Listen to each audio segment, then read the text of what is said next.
Hi, everybody. Hello. Hey, Mr. Matt. Hi, Lance. How you doing? I am doing well. You're in BlogChat land. Tuesday night. Tuesday night, and time to talk about this past weekend's blog post, which you wrote. This guy. Yeah. This guy. That was a fun one. That was fun. Yeah, it was fun. I can't remember what it was. Oh, it was about controlling highlights through HDR. That's well, that I was going to say it was about shooting cool nighttime pictures in Catskill, New York. That too. I mean, that was the subject, but the practice was like, hey, how can I take pictures in this suburban/urban area? I mean, you wouldn't hardly call Catskill urban, but the lighting is kind of urban, right? Right. And how can I take pictures successfully of these beautiful old homes when they're all bedazzled with lights? Yeah. So that's the big challenge of that kind of photography, right? Yeah. Is light sources. Yep. The project was born, though. It was born out of a need to just get out of that creative rut, which was something that we talked about during the Night Photo Summit. If you guys haven't caught that, please go check it out. Tickets, you can still buy replay tickets. But what I was talking about was my project to shoot at least a picture of night. And during this, I primarily walked around town. I just walk out of my front door with no plan and go in a direction and take pictures. Sometimes I would take one. Sometimes I'd be out for 2 hours. So, and just as a reminder to the audience, in case you had forgotten, it is January and February and December when you started doing this, right? Yeah. Yep. Lots and lots of snow. Yeah. I mean, it's just like I grew up in the Adirondacks. It's not winter's my friend. But it was a particularly good winter for snow. Yeah. Yeah. You know, it came time for us to do our calendar. You know, like I was always the one who was like, I don't have any pictures of anything with snow. Not so much this year. Okay, you get January, February, and March next year. Yeah, I fixed that problem. That's awesome. Well, I got to say, you have been inspiring the rest of us. And, you know, I know Gabe's been going out shooting a lot lately, too. And he says he owes it all to you for shaming him into it. Oh, gauntlet thrown. All right. Gauntlet thrown, but he's been out with a film camera, so he's doubling down on that gauntlet. He just had to, you know, one-up me. By the way, everybody, this is Maui. Say hello to Maui. You have a new cat. Yeah, this is Maui. Maui the cat. What's up, buddy? Yeah. He's hanging out with me in the studio. So, what's up, Maui? All right. So, I bet you guys want to see some pictures and stuff. Let's see. We have. That might be appropriate. Steve. Hi, Steve. Good to see you. Hey there, Steve. And the usual folk. Hello, Peoria Videos. My gosh, I can't believe that I don't recall. Please post in the chat your first name, because it goes by your YouTube moniker, and I'd like to call you by your given name. So, thank you. Greetings and salutation. Thanks for coming every week. We do appreciate that. We do. Well, I'm gonna normally this is called BlogChat because we talk about the blog post that we wrote that week, or we pull from one from the vault that we were thinking and talking about. It's meant as an expansion of the idea, because the written blog post serves a really good purpose, like a nice historical record, a clear way of explaining things. And we go into a lot of effort to make sure that these things are done properly and consistently for you guys. But we see BlogChat as an opportunity to expand on the topic and to draw more out of it and to have a live Q&A with you guys. So that's why we're here. And hello to Seth and hello to Paul. Thank you guys for checking in. So I'm going to share my screen. And this is what I did. Instead of me pulling up the blog post this time, I'm going straight into Lightroom. I want to show you guys how the sausage is made, as they say. So this first row here was one of the HDRs that really kicked it off for me. And we'll take a look at my settings here. So my first shot was at 10 seconds. The second one was at 41 seconds. And I thought that one brought out the shadows pretty well. But I wanted more, so I did the next one. I changed the ISO to 200 and left it at 41 seconds. It was a dramatic difference. Oh, and a car drove by. That's right. Yeah, that's more than one stop right there, isn't it? Then ISO 200. Okay, good. So those three ended up combining into this. And instead of just saying that it was magic, I'm going to show you guys. I select through this process. I select the three that would be candidates. And I say photo merge and I say HDR. And I'm going to make the screen bigger so we can see it. And the screenshots, sometimes some people like to see it happen live. So it doesn't matter that I haven't changed all this stuff yet because we're working in a DNG workflow here. So auto align is a good thing to check just in case some things move, but you'll notice that it automatically crops a little bit while it does that. That doesn't bother me because I learned to shoot a little bit loose on purpose for two reasons, for the keystoning and for the auto align. And when you don't check auto settings, you had something to say, Lance? No, I think it's great to just leave a little bit extra breathing room there. Yeah, awesome. When you lose the top of a building, then you don't forget it next time. That happened to me. And then auto settings I turn on because it gets you closer to the truth, but just consider it a starting point. And then when you click merge, you'll see up top, it says that it's doing something up here, right? So it's going to add another file when this is done to your library, and it's going to say -HDR. Now I have a freshly cooked one. I'm sorry, I have a final edit right here, but we're going to take a look at the one that was just spit out. Let me pull that one up. Here it is. And so this is the way that I like to cook. And you don't have to follow my recipe, but it's good to understand how I did it.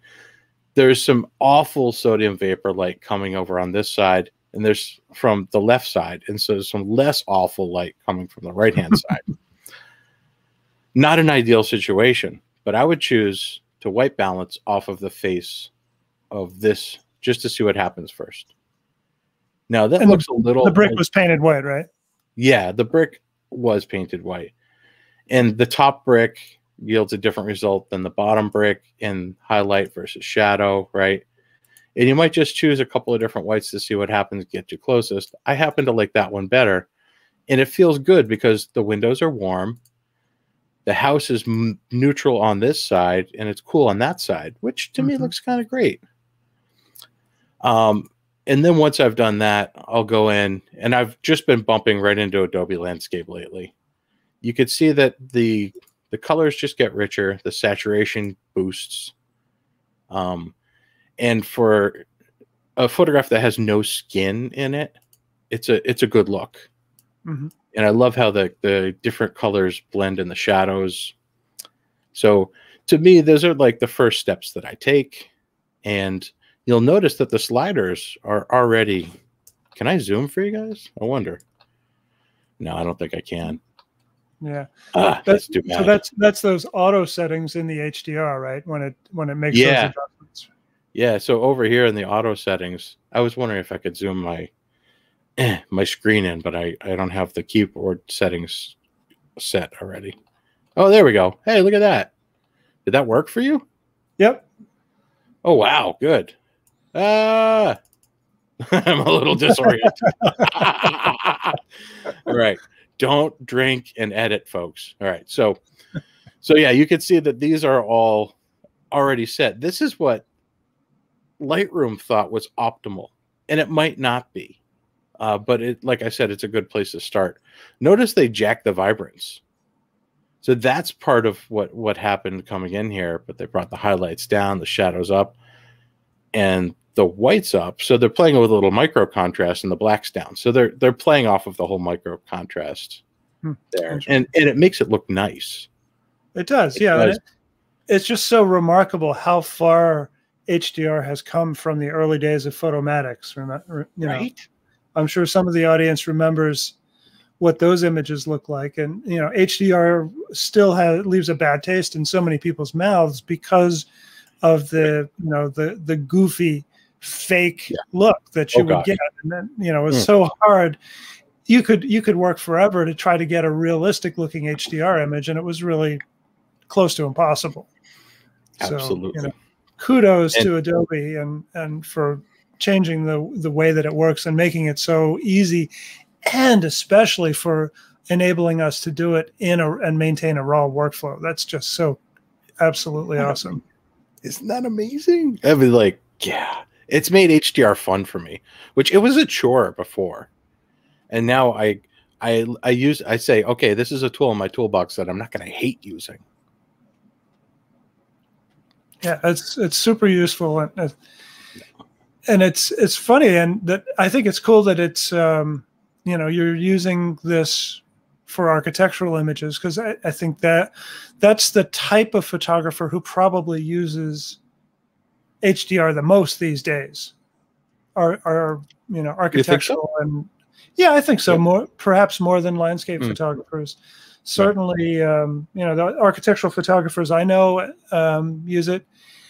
And you know, just one more little comment about the origins of HDR.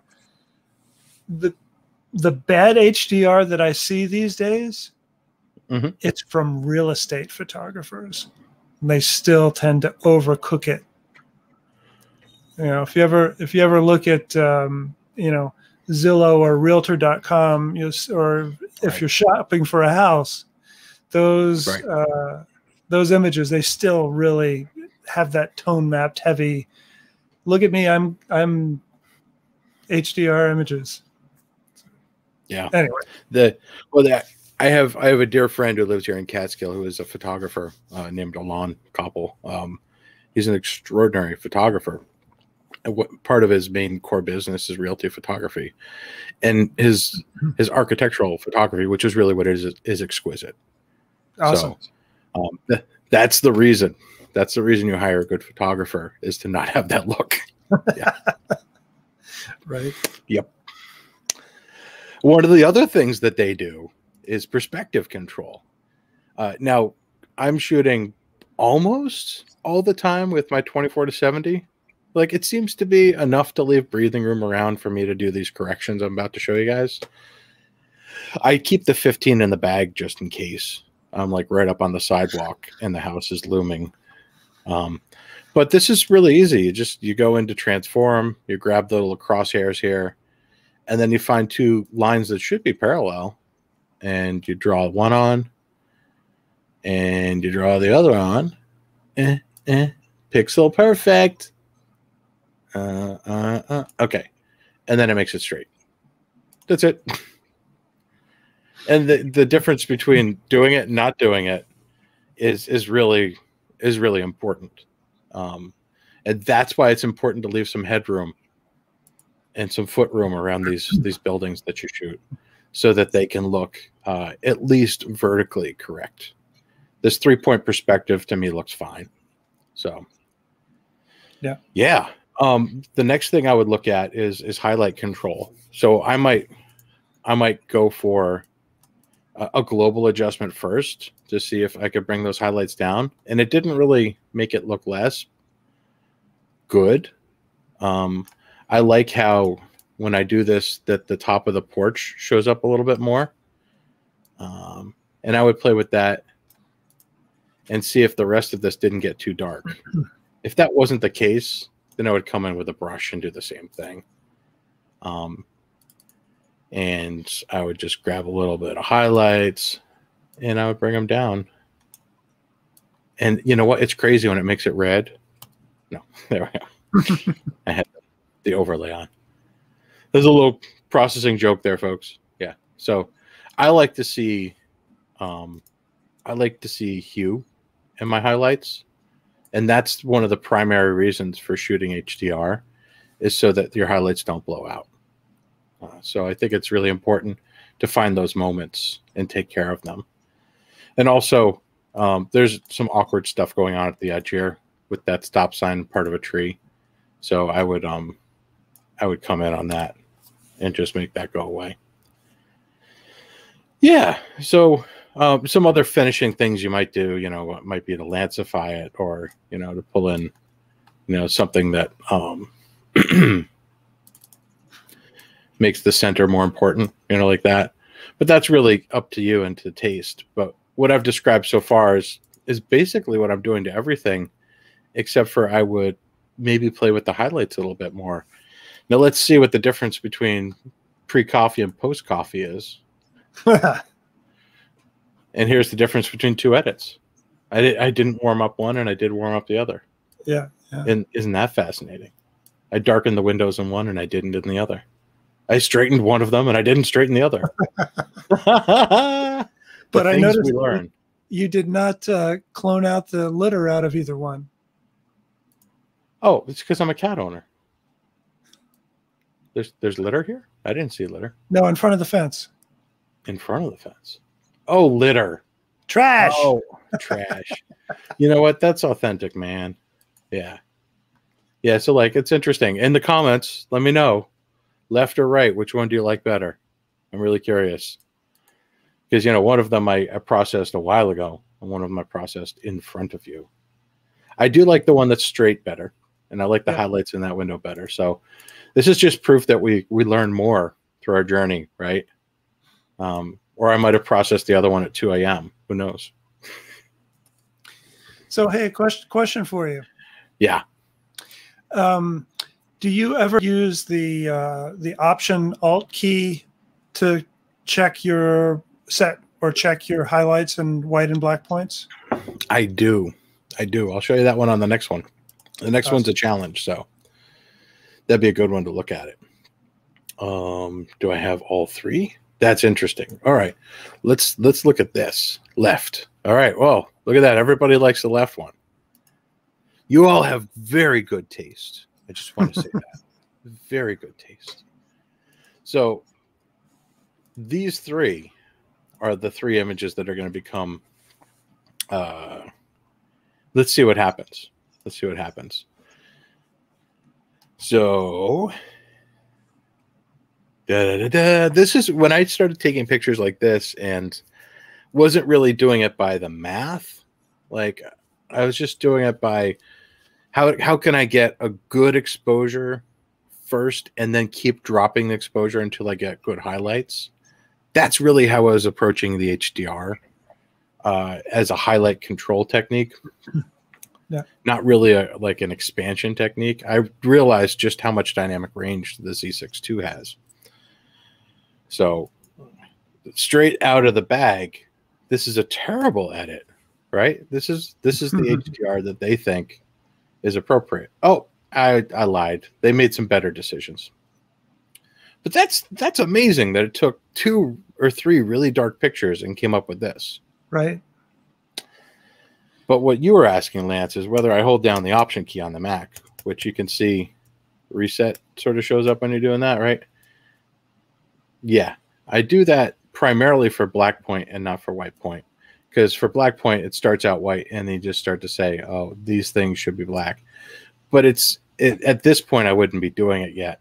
I would be working on my highlights first, and then I'd be coming back to work on that. So these highlights are crazy out of control. But I bet because of my work with the HDR that I can do this. So I might actually just pull the whole exposure back first and then see what happens if I bring up other areas of this. And that's probably not going to work out the way that I want it to. So I'm going to go back to what it was like. This is the process, folks. And then I'm going to just go grab a local mask. And I'm going to just start with plain old exposure to bring down some of these windows. Yeah, I'll just go for this whole thing, even though it's a little less natural. And there's some different areas here that are not as bright as the other ones. So I'm just going to pull back on that one a little bit by removing that. And it's funny, I think that they're a little too blue. So I'm going to bring up the color temperature on those a little bit too. now I'm going to grab highlights and bring them down a little bit. And you don't need to edit with a hammer like I am. It's just I tend to do editing a little bit faster when there's an audience. So yeah, sure. And so then I hit new for a new brush. Keep talking. I was going to say this one's tougher because the highlights are brighter.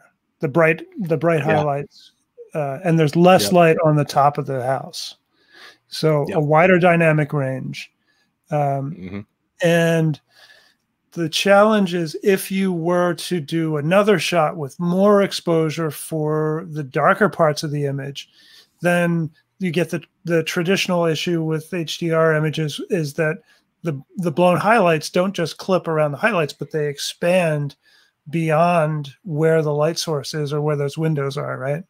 And that's what makes that's where the limitations of HDR really come in. Yeah. So I like the white point there, and the highlights I don't want to mess with because I just did all that careful brush work. So now I'm really stuck to playing with shadows and blacks. So one thing I haven't done yet that I talked about doing in the blog post is I really love cranking the dehaze, but whenever a brush is involved, things get messy. So I'm going to lay off the dehaze on this one. But what I have been doing pretty consistently is just pulling the contrast down and then going for my black point, so that I end up having more tonality in here. So let's see. I guess that this is where it started and that's where it ended. That's what it thinks the beginning was. That's so funny. It's just one exposure. But let's see. Let's compare that to A Winter's Day. No. We'll see if my other edit was even more interesting.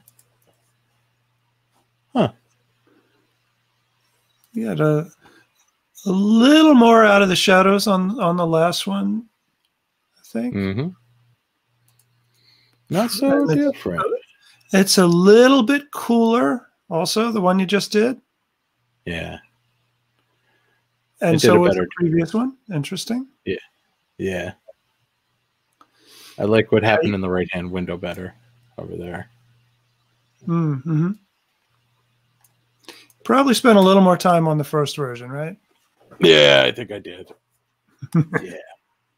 We're not here for editing circus, but I definitely wanted to walk people through the decisions, And now we can go back and talk about the beginning a little bit, which is, the getting it right on scene and the decisions that I made out there, right? So on this one, I actually couldn't tell that there was 3 homes there. I thought it was only 2. It was only when I got home that I saw that there was 3 homes. Huh. And that was really funny. This is just to the right of the last picture we saw. And yeah, this one is the HDR. Yeah. So even when some of the windows blow out, which is perfectly natural, it's way better than those delicate reds going missing. But I definitely make sure that my shortest shutter speed always takes care of the best highlights, and that's really what I'm trying to do here. And that one is just what it is. Going back to that favorite house. Oh, with snow this time. Yeah, when it snowed, I said I'm going to shoot this one again, and I was standing in a puddle, to shoot this one, and I didn't really care because I'm like, oh, the last picture turned out so good. I think this one's going to be great. And I was really annoyed because they had different lights on, or they didn't have as many lights on in this one. But I had a 60-second shot that was great for overall everything. And I cut it down to 13 seconds to just go for the window highlights. And then I cut it to 4 seconds for just the highlights on the door. And then those 3 combined to become this. Which now that I look at it, oh, this one's a TIFF. This one was made in Photoshop. This is a TIFF. And there's the one that was made in Lightroom. So I guess I made this one as an example. And this is what I was talking about when I export to Photoshop, either I don't know something, or it's rasterizing the image and you can't complete it all the way through with a DNG workflow. So correct me if I'm wrong, Lance, but it feels to me like Lightroom has the best opportunity now if you want to have the flexibility of processing throughout the entire image chain. Yeah, well, I think so, but you know, I'm also one who will only go into Photoshop as a very last resort rather than, you know, at the first opportunity. Yep. I think being able to preserve that raw workflow when you can is really helpful, and it's really useful. It makes you know, we don't need to go into parametric editing versus pixel editing, but Right. you know, just being able to always go back and make your changes, redevelop your images, reinterpret them without doing destructive editing. That's huge, and Absolutely. it works so well so much of the time. Yeah, Getting better with every release. yeah, for sure.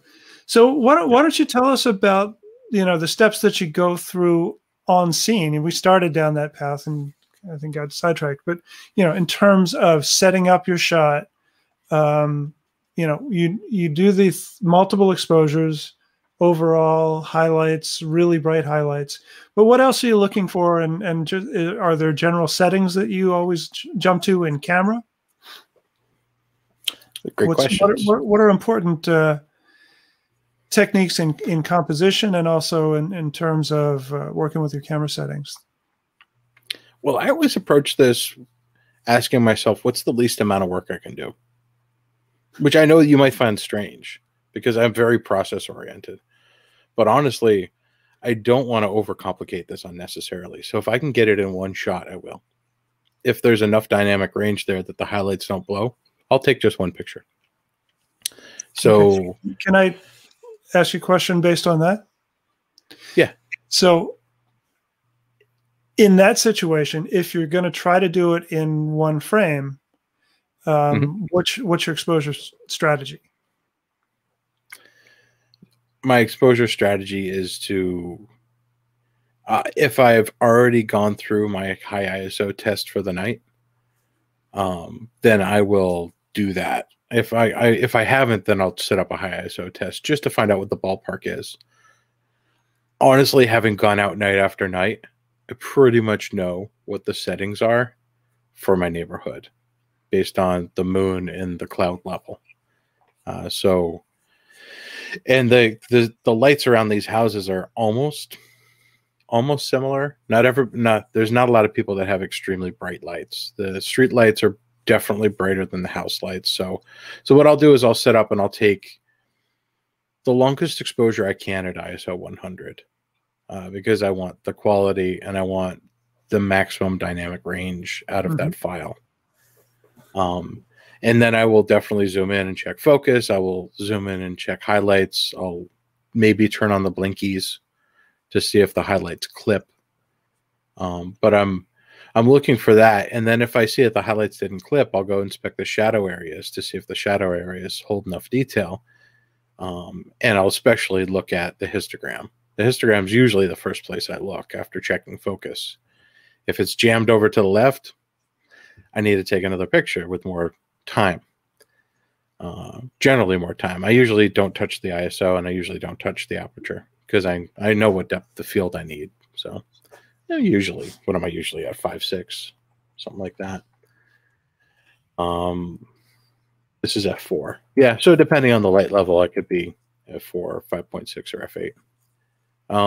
So yeah, I'll take that picture, and if I see that there's too much of a difference between highlights and shadows, I'll then begin taking more pictures as if it was an HDR.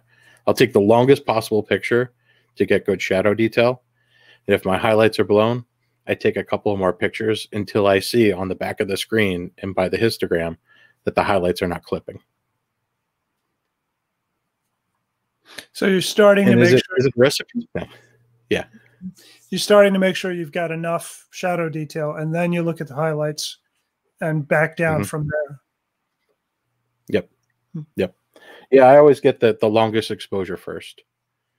And that's when your highlights are going to blow, is when you're trying to make the shadow detail come out, you know. And if that doesn't work, if your highlights clip, then you need to keep reducing the amount of time your shutter's open until your highlights don't clip. That's funny. We have kind of the same process, only reversed.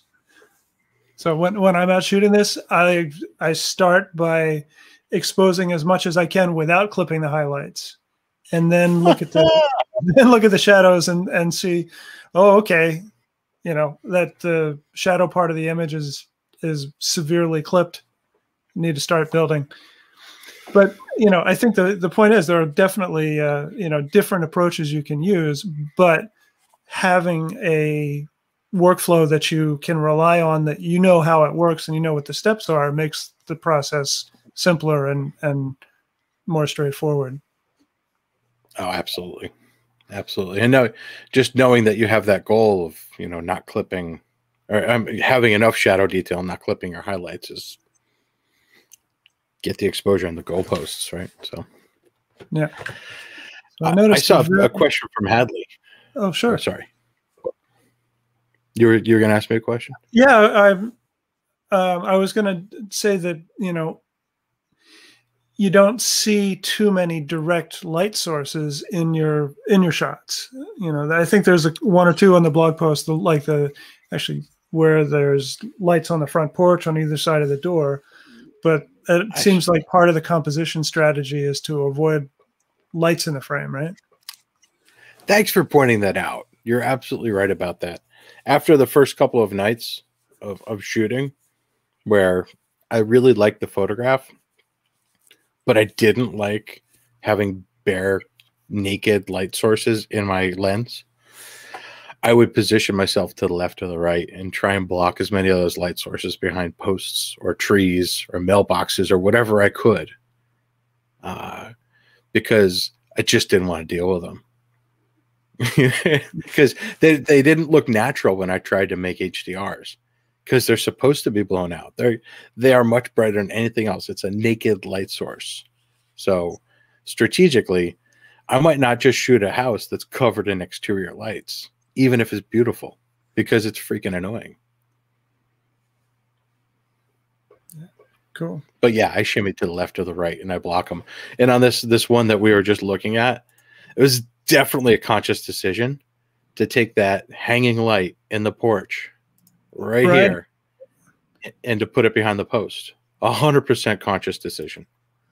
Right. So that's probably a little bit of a compromise to the composition too, right? Because I'm guessing that in an ideal situation, you would have rather not have the post covering part of the door. You know, if you didn't have to. I guess, but since it wasn't possible, I didn't think twice about it. Right. Oh yeah. You definitely do what you got to do. Yeah. I mean, like, the light ended up making the door look gorgeous. So without the light by the post. Yeah, you could see the door. Yeah, like it's a chicken and egg scenario, you know. I think, let's see what I did on the previous one. I'm just curious now that you ask. What did I do on this one? Or was I bemoaning the fact that there's, see? Oh. I came back the second night, they had the porch light on, and I was pissed. So you see how the post is still in the middle of the door, though. Yeah, it is. It is. I think it's because of the corner here. Like there's the tree in the corner, and there's a stupid stop sign like right here that I didn't want to walk into. So between those two, is a factor too, definitely.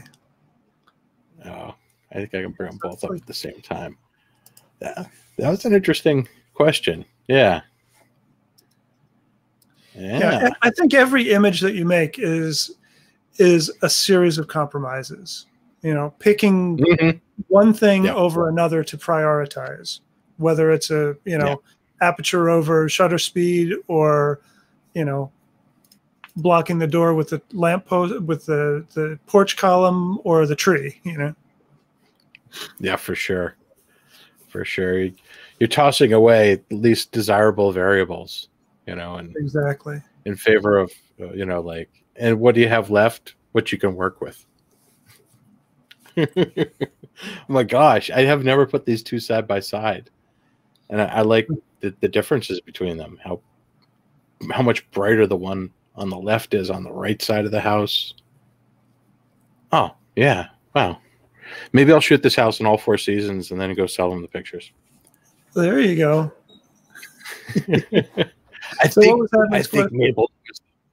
Yeah. Oh, okay. So here we go. We have a question. Oh, Hadley's first. Would I use the camera's built-in bracketing system for the HDR? Not with my approach to it, Hadley. I like your question. I really do. And I think those tools are useful. And I see many successful people using them where they just turn. I think Chris is one of them, where you just turn on the HDR function. It takes the sequence of pictures, and you don't have to do the math. But I've been doing manual exposure math for so long that it's just second nature for me. So what I do is I make that first exposure as I described for the shadows, and then I just keep raking the dial on the back, like 3 or 6 times, and I take another picture, and another 3 or 5 times, take another picture until I see the highlights get managed, and I'm done. To me, that works. I've seen it happen. So I don't need to make the decision, is it 1 stop, 2 stop, 3 stops, or 5 stops in between, and how many pictures should I take? To me, that's more complicated than doing what I do. But if you prefer... Software doesn't need those precise increments in between the shots. It'll take whatever you shoot, right? Yeah. Sorry for interrupting. Mike. No, that's fine. The software being Adobe Lightroom, the way that I'm using it, accepts the data that I give it to create a file that I believe is optimal. So I don't need to take 3, 5, 7, or 9 shots to achieve that effect. It's extra work. It's extra work for me to turn on the HDR function of the camera, honestly. So it's extra work for your camera to make all those shots. It is. And I got to store those files, and I already don't throw files away and all that stuff. Good question, though, Hadley. Yeah. Let us know in the comments, do you use that function? Or if anybody else does use the in-camera HDR function for night photography, we'd like to hear from you. I haven't seen Emmanuel's name before. Are you new, Emmanuel? Oh, all right. He's been around for a while. He has? Okay. I haven't seen him as a chat comment. It's also sometimes makes for some nice shadows when you put a light source behind something. Absolutely. And I think I have a great example of that. I think I do. And I love shadows. Here's a good one. And this one might be... Yeah, this is a good example of the next topic that I wanted to cover. So yeah, let's take a look at this. So on these images, stop it, Lightroom, you're being naughty. So this is a 2-shot HDR. So let's bring up the second shot first. So this is 30 seconds. And then this is 8 seconds. Now, Lance, I was shooting more like you in this case because I just, on the house to the left of this, taken my shortest exposure. And I was already had the camera in that setting. So I took the short exposure first, and then I took the long exposure. Because it would have taken longer to go up and then back down. But here, the light from the house was casting some nice branch shadows here down on the ground. I like that. I thought that was good. Or that could be from a street light behind me. It's hard to tell. It doesn't make sense that it's coming from the house, but you want to believe that it is. So when I combined these two, and this is where I started to really understand the capabilities of the Z6 II, these two turned into a pretty phenomenal HDR. Now, I know that this blew out a little bit, but it didn't bother me. And I knew it when I was shooting it that I didn't quite capture all of those, but I thought that it helped. It helped with the branches at the time. And I bet you I could even paint that out a little bit. It's realistic too. It is, yeah. I mean, like, it doesn't, It's like I don't have to make everything, and that's why where people go crazy with HDR. You don't have to get every highlight, but if you got most of them, then it's more like what the human eye sees. Yeah, we want these images to be believable and not looking cartoonish. Right. Even if some of the This houses is funny. are kind of cartoonish, you know, those Victorian mansions. Oh, they're gorgeous. I love them. The highlights all the way down, the shadows almost all the way up. I mean, that's amazing that there's that much with only 2 pictures, with not that much difference in between them. 8 seconds and 30 seconds. There's that much dynamic range that we could get this much of a spread. I'm pretty happy with it. Aha. So you do know these people, Lance. Oh yeah. Hello, Manu. How you doing? Area. Nice. Thanks for dropping in. We spent some time in Iceland together. Oh, cool. Want to hear some stories? Teresa said she uses in-camera bracketing. More inclined to do it our way. Cool. It's I mean, those tools are there. If they work, they're great. I think it's great in the daytime when you're shooting bursts at a high frame rate, where you just when you shoot a bunch of them like that. It's great to use the in-camera way. Steve says he uses camera bracketing, 3 shots, 2-stop difference. Always have the blinkies on. Mm-hmm. Yeah. Yep, that makes perfect sense, Steve. Yep. Completely agree with you. It's good. It's good. Now this one, I knew that I didn't have enough breathing room, and the tree would not look as gorgeous if I corrected it, and this house would just disappear altogether. So I decided to keep it keystoning. I wanted to show this one because the end result was so nice. Across the street from this house is, I believe, a convent or a friary. There's a friary across the street from here. And as wonderful and relaxing as that property is, they choose exclusively heavily orange lights around the entire property. So the whole front of this house is bathed in that awful orange glow. Yet they have a beautiful paint job, and they choose these glowy lights on the outside. And I shot these 3 images, and then when I processed it, because I was correcting for the orange, the sky went super blue. And I really liked that. So it what was a disadvantage turned into a really beautiful advantage, because it helped bias the rest of the image towards this really stupendous blue. Hey, here's a question related to that awful orange glow. You haven't mentioned it. Are you using your light pollution filter on this series? I just started bringing it with me again.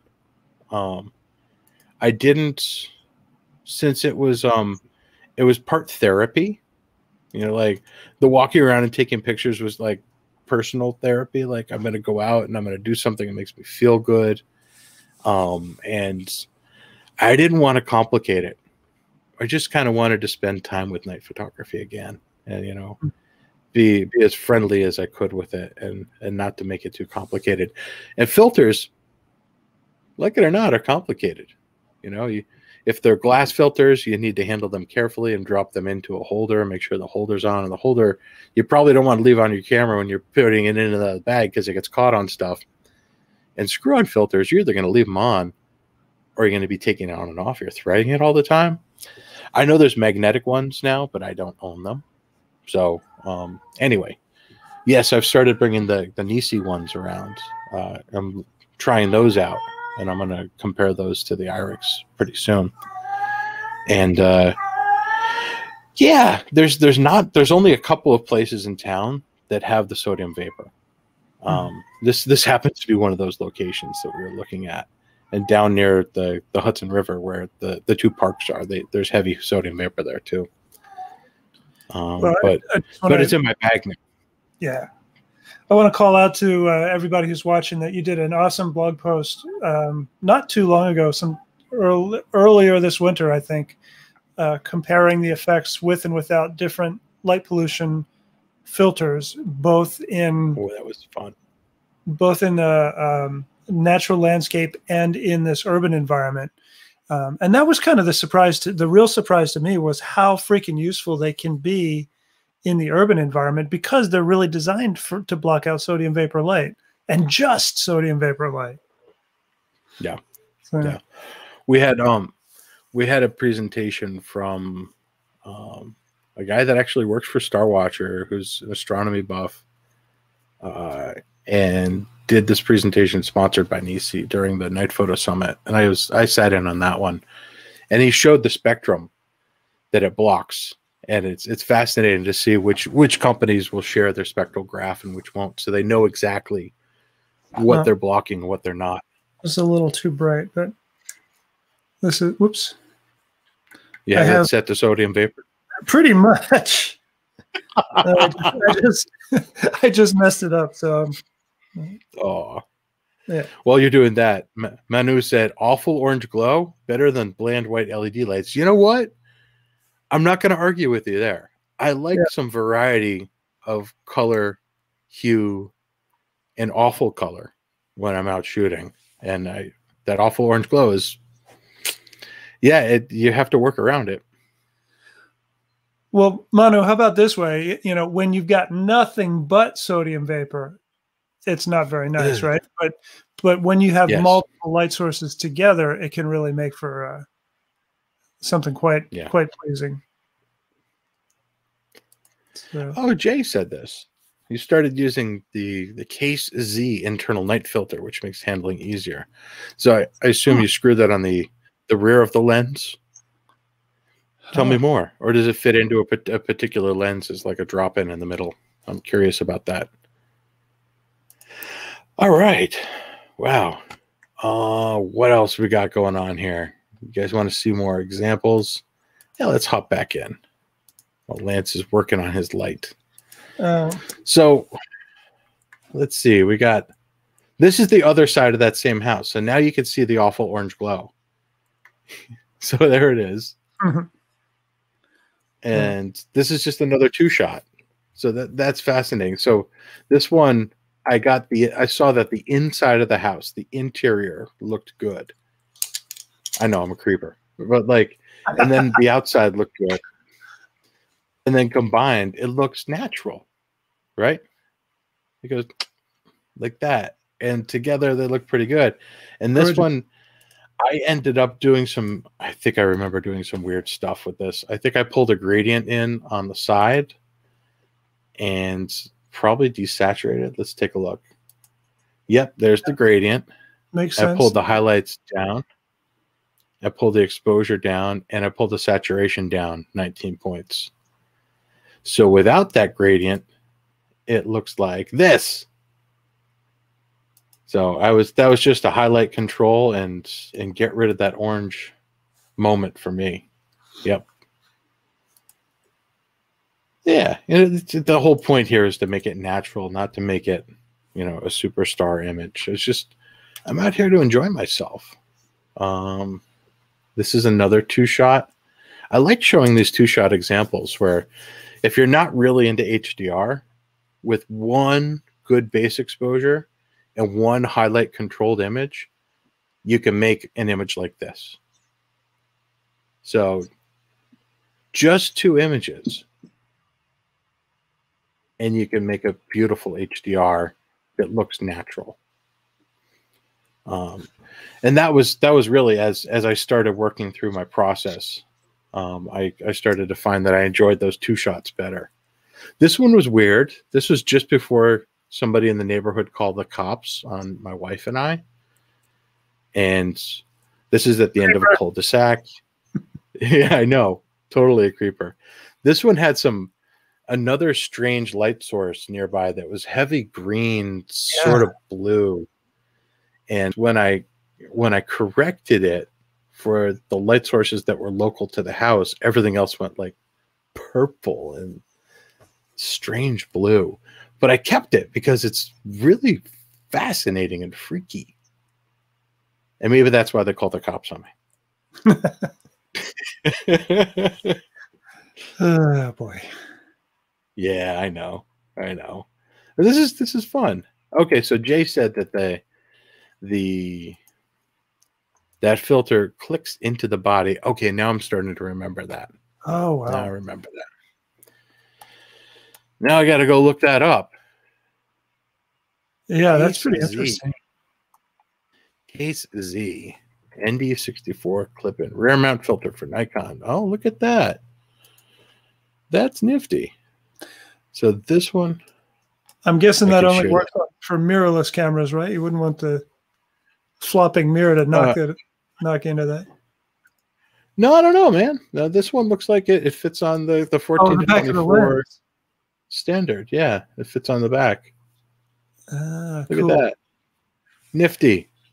Thank you for introducing me to that. That is a cool idea. All right. So we got a question here. Teresa, there's a Coast Guard tower with extremely bright red lights about 300 feet from our lighthouse. Started going black and white to deal with the effects. It's a great idea. Yeah. Red is so saturated, red light, especially if they're LED lights, there's just no way around, you can't eliminate it all. Teresa, have you tried selective desaturation? Just going in and doing the desaturation of the reds? That might be an option, depending on what else, how much other red you've got in the image. And if you're going for natural, you don't necessarily have to go all the way down with it, but just mute it a little bit. Might be worth trying. Is there a front of lens filter you'd recommend for that, Lance? If you knew you were shooting black and white, would you throw a red filter on front to make the reds go lighter? Or would you go opposite? Maybe throw a green on there? I don't know. Probably not. I'm curious. Might be worth a try, but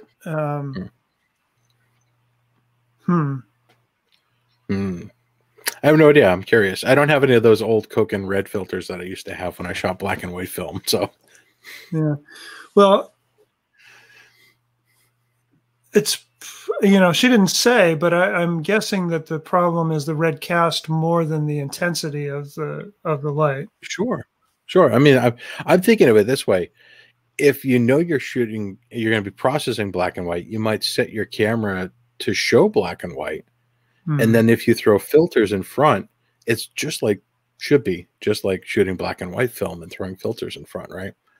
So you could make anything that's red, instead of it making it contrast awful, it might make where it hits red brighter, reflects that, just thinking. Be funny. She says she hasn't tried it, but she will. I'm curious. Let us see the results. So Jay followed up to say it is a lot less than 112 millimeter for the 14 to 12. 24, you're absolutely right about that. And a filter holder for that too. Yeah, the filter holder is several $100s, right? Yeah. And there's other case filters that go into the Z body. Okay. Clever. I'm gonna look into those. Thank you. Cool. Hadley asked a really interesting question. Oh, go ahead. I was just going to say the 15 millimeter IRIX has a filter slot on the back of that too. Oh, no kidding. Yeah. And they have a really easy to use 100 millimeter filter holder too. It's so compact. Yeah. And it's 95 millimeter thread on the front. IRIX is very thoughtful. They make the drop-in rear ND filters. I don't know if they do the light pollution filter. I'm going to have to ask them about that. Interesting. And I don't know if the 11 has that drop-in slot on the back too. What do you think of curved photomatics versus? Haven't tried it, have you? I have not. Hadley, I'm sorry to say you're asking the wrong guy. It's a piece of software I haven't tried.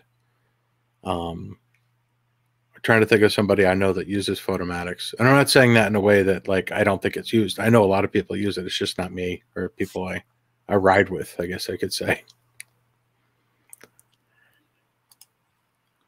Yeah, I think it's part of just keeping everything simple, right?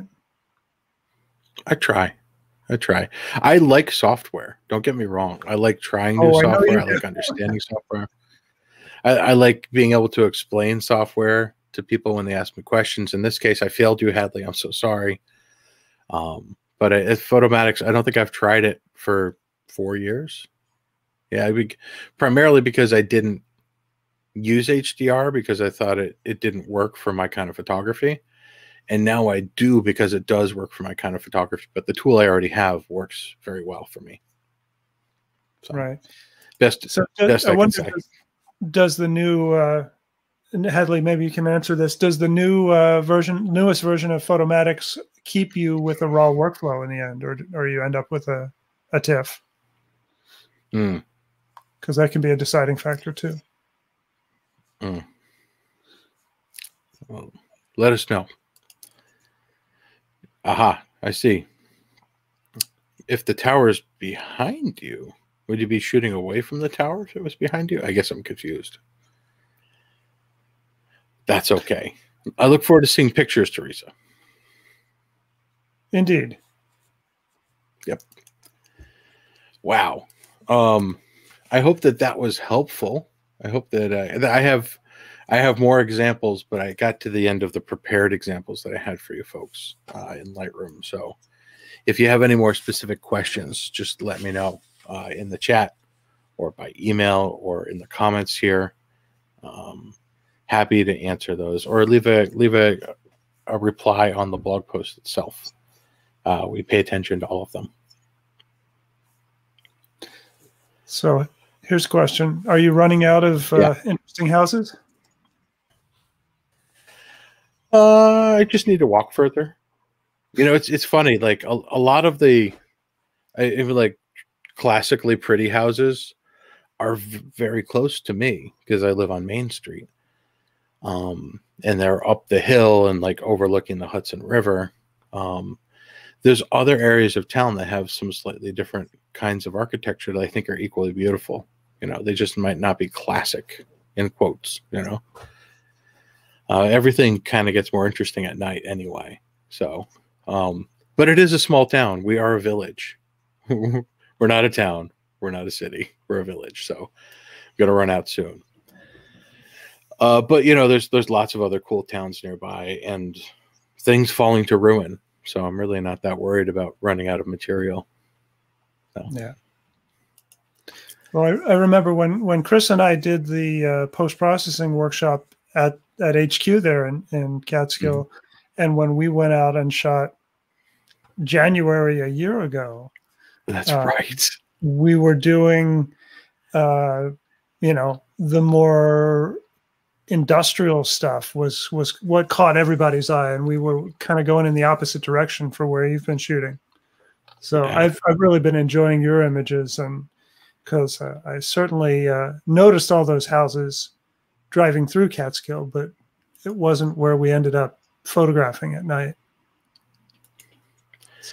Well, I know that you're coming through soon, and we're going to go shooting, right?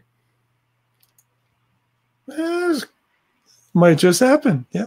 And I will be coming through before too long. Maybe as early as next week. Drop by, bring your camera. All right, who's on for the conversations this week? Oh, it's Forrest, I believe. Forrest. So we're talking about astrophotography, huh? There it is. Yep. Yes. I can pull it up on screen. So on the Instagram, Gabe's scheduling a lot of talks with speakers from our summit for the month of March.